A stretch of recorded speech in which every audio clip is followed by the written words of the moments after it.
جی السلام علیکم، ایک دفعہ پھر آپ سب کو خوش آمدید.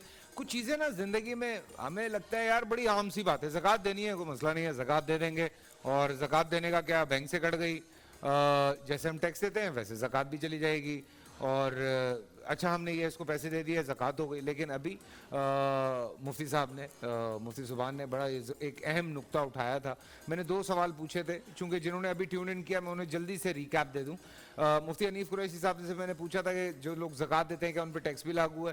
تو جناب اسلامی قوانین ہم پہ الگ لاگو ہوتے ہیں اور ہمیں جو ملک کے قوانین ہیں وہ الگ لاگو ہوتے ہیں. یہ دنیا بھر میں سسٹم ہے. لیکن اگر آپ ٹیکس دیتے ہیں اور آپ ساتھ میں زکوٰۃ اور فطرہ اور یہ سارا کچھ کرتے ہیں تو آٹومیٹکلی ہمیں ٹیکس میں اس کی ریلیکسیشن ملتی ہے. پھر مفتی سبحان صاحب نے ایک بڑا چھوٹا سا پوائنٹ کہ ہم جس کو زکوٰۃ دے رہے ہیں ایک تو اس کو پوچھنا بہت ضروری ہے، اس کو بتانا بہت ضروری ہے، اس کو مالک کرنا بہت ضروری ہے اس زکوٰۃ کا. تو یہ سب سے زیادہ امپورٹنٹ چیز ہے. پھر ایک جو عام فہم بات تھی جس بات پہ میں علامہ امین شہیدی صاحب سے بات کر رہا تھا کہ ایک جنرل پرسیپشن خواہ کی پرسیپشنز ہمارے یہاں بن جاتی ہیں کہ جناب جو اہل تشیع ہیں وہ زکوٰۃ نہیں دیتے. بینک سے اگر آپ بینک میں لکھ دیں کہ میں اہل تشیع ہوں تو آپ کی زکوٰۃ نہیں کٹتی. ویسے اس پہ بھی ایک بہت بڑا سوال بنتا ہے میرا، جو کہ میں آؤں گا نوید عباسی آپ کی طرف. غلطی کریں، زکوٰۃ دینے والے کو بتانا ضروری نہیں کہ بتا کے دے کہ میں تجھ زکوٰۃ دے رہا ہوں، بس وہ مستحق ہو.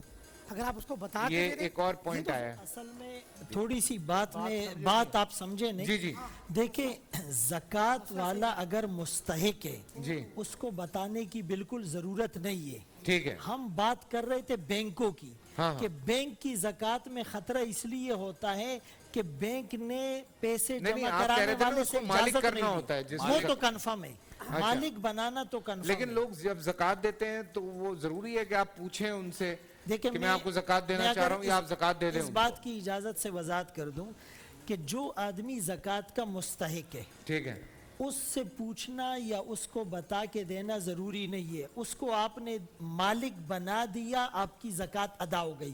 لیکن جہاں پر آپ ڈاؤٹ فل ہے کہ آیا یہ زکوٰۃ کا مستحق ہے یا نہیں تو پوچھنے میں آپ کے سامنے پکچر واضح ہو جائے گی. اگر وہ مستحق نہیں ہوگا تو وہ منع کر دے گا.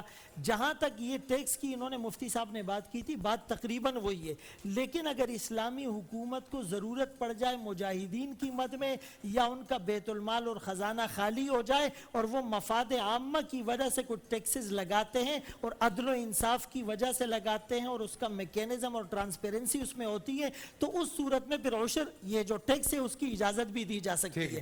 اور چھوٹی بات جو علامہ صاحب نے کہی تھی کہ بھائی جو ان کے ہاں زکوٰۃ دی جاتی ہے تو ان کی بات سے مجھے جو سمجھ میں آیا ان کے ہاں زکوٰۃ نہیں ہوتی ہے، خمس ہوتا ہے. ہمارے ہاں زکوٰۃ بھی ہے اور خمس بھی ہے. اچھا زکوٰۃ بھی خمس بھی. جی لیکن مجھے ایک بات مجھے سمجھ میں نہیں آتی ہے.